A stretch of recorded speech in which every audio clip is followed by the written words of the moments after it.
చందమామకు YS Jagan ultimatum. CM చంద్రబాబుకు YCP chief Jagan ultimatum జారీ చేశారు.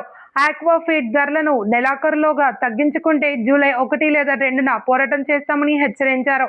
ఆక్వా ఫీడ్ విక్రేతలు సిండికేట్ అయి రేటు పెంచేశారు. ఫెబ్లో 4, జూన్లో 10, 12 రూపాయల వరకు పెంచారు. సిండికేట్లన్నీ సిబిఎన్కు సంబంధించిన వారివే.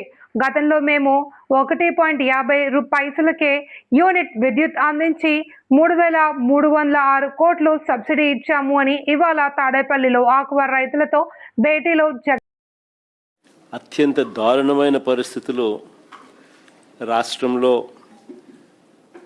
రైతులైనా సరే ఆక్వా రైతులైనా సరే ఎదుర్కొంటా ఉన్న ప్రత్యేకమైన పరిస్థితులు ఈరోజు రాష్ట్రంలో మనం చూస్తూ ఉన్నాం. ఇన్ఫ్యాక్ట్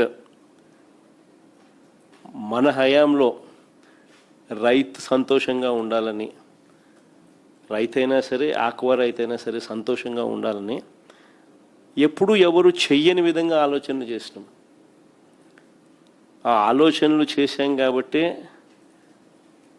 రాష్ట్రంలో ఎప్పుడు చూడని మార్పులు కూడా చోటు చేసుకున్నాయి.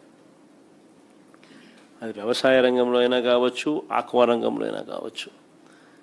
రైతును చెయ్యి పట్టుకొని నడిపించే ఒక వ్యవస్థ తీసుకొని వచ్చి రైతుకు అండగా నిలబడాలి అని చెప్పి ఆలోచన చేయగలిగాం కాబట్టే రాష్ట్రంలో ఈరోజు దాదాపుగా 10,000 చిల్లర పైన ఆర్బీకేలు వచ్చినాయి.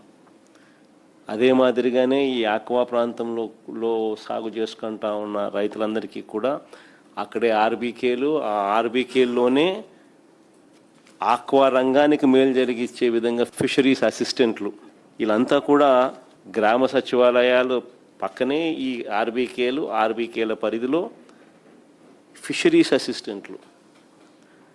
దాదాపుగా ఈ ఆక్వా ప్రాంతాలలోనే సాగుకు నాణ్యతతో కూడిన సీడ్ టెస్టింగ్ అయితేనేమి, ఫీడ్ టెస్టింగ్ అయితేనేమి, అన్ని విషయాలలోనూ చేయబట్టుకుని నడిపించే విధంగా 35 ఆక్వా ప్రాంతాలు, ఆక్వా రంగంలో ఎక్కువగా పండించే ఈ ప్రాంతాలు, ఈ నియోజకవర్గాలు, ఈ ప్రాంతాలు 35 ఇంటిగ్రేటెడ్ ఆక్వా ల్యాబ్స్ ఏర్పాటు చేయడం జరిగింది.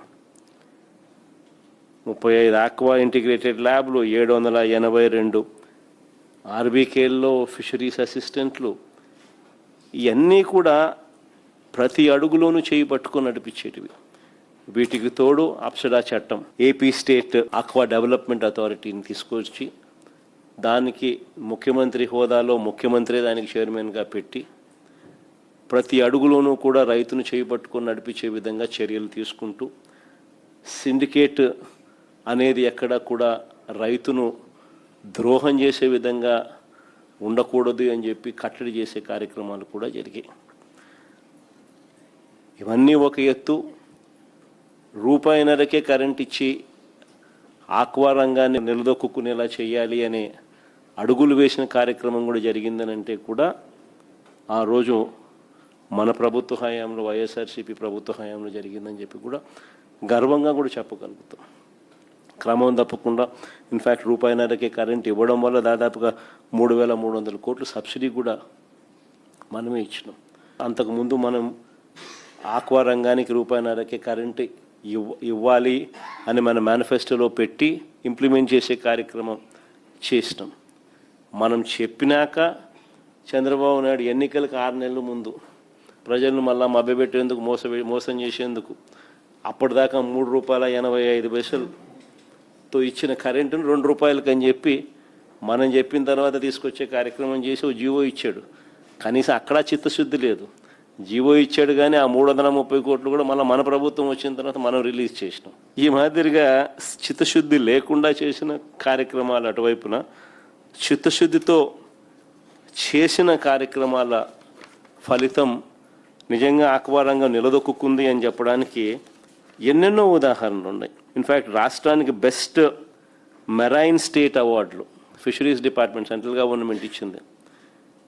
వరుసగా 2021, 22, 2023, 24 ఆంధ్ర రాష్ట్రానికే అవార్డ్స్ వచ్చినాయి. అవార్డులు రావడమే కాదు, ఆ రోజుల్లోతో కంపేర్ చేస్తే 2018, 19